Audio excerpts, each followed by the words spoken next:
जय माता दी। मेरे सभी प्यारे दोस्तों, मैं लक्ष्मी शर्मा बड़ों को चरण स्पर्श, छोटों को प्यार और बराबर वालों को दिल से नमस्कार करती हूँ।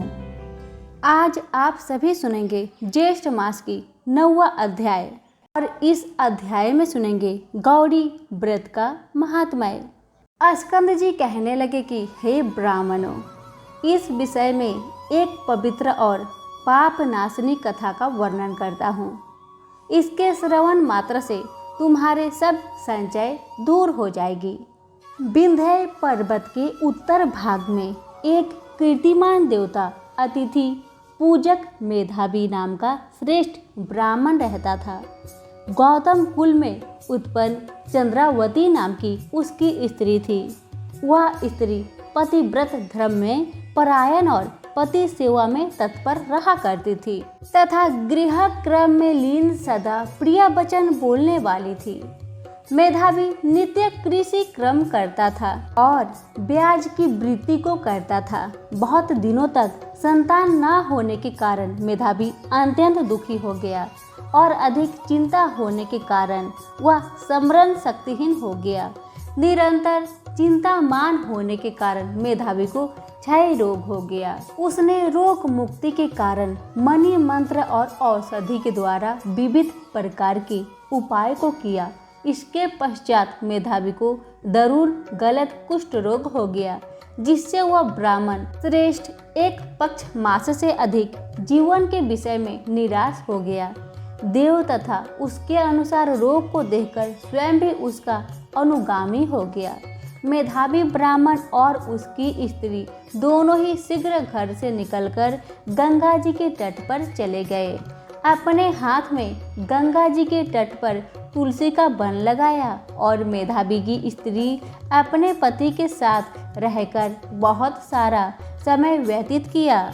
जब सब पापों का नाशक ज्येष्ठ मास आया और ज्येष्ठ मास के नियम व्रत करने से नारद ऋषि वहां स्वयं स्वेच्छा से आए, तब विधिवत नारद ऋषि को प्रणाम करके यथा विधि उनका पूजन किया तथा समग्र शोक मोह के कारण को भी निवेदन किया।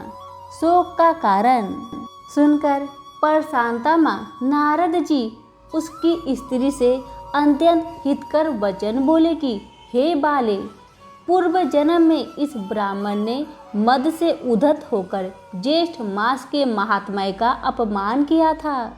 इसी पाप से मेधावी पीड़ित हो गया है। इसमें संचय नहीं है। तुम इस पाप दोष के निवारण ज्येष्ठ मास में व्रत करो, जो कि सुख सौभाग्य को देने वाला और गौरी नाम से विख्यात है। इस प्रकार नारद ऋषि के कहने पर दूरदर्शिनी ब्राह्मण पत्नी चंद्रावती ने व्रत को स्वीकार कर नारद जी का पूजन किया और उपदेशक नारद जी के चले जाने पर श्रोणी चंद्रावती ने पृथ्वी पर नारद मुनि के कथा अनुसार भक्ति युक्त चित्त से व्रत को किया और व्रत के अनुष्ठान मात्र से मेधावी ब्राह्मणों में श्रेष्ठ हो गया। उसके पश्चात श्रेष्ठ उद्धापन क्रम कर ब्राह्मणों का पूजन किया और उनको तृप्त किया। धन और अनेकों गोधन देकर अनेक विधि से पायस आदि से बहुत से ब्राह्मणों को भोजन कराया और स्त्री तथा बांधवों सहित व्रत का पारण करके अपने घर आया। उस मेधावी के घर आने पर पूर्ववासियों ने महान उत्सव मनाया। उस उत्सव में एकत्रित सुहद पूर्ववासियों के पूछने पर मेधावी ने सब समाचार कह सुनाया। उस समय इस महात्म्य के श्रवण से सब विस्मित हो गए और दूसरे वर्ष के आने पर दोनों ने पुत्र के निमित्त व्रत किया। व्रत के प्रभाव से दूसरा कामदेव के समान पुत्र उत्पन्न हुआ। मेधावी ने शीघ्र जात कर्म कराकर हजारों गायों का दान किया। ब्राह्मणों को धन वस्त्र अलंकार आदि बहुत सा धन दिया।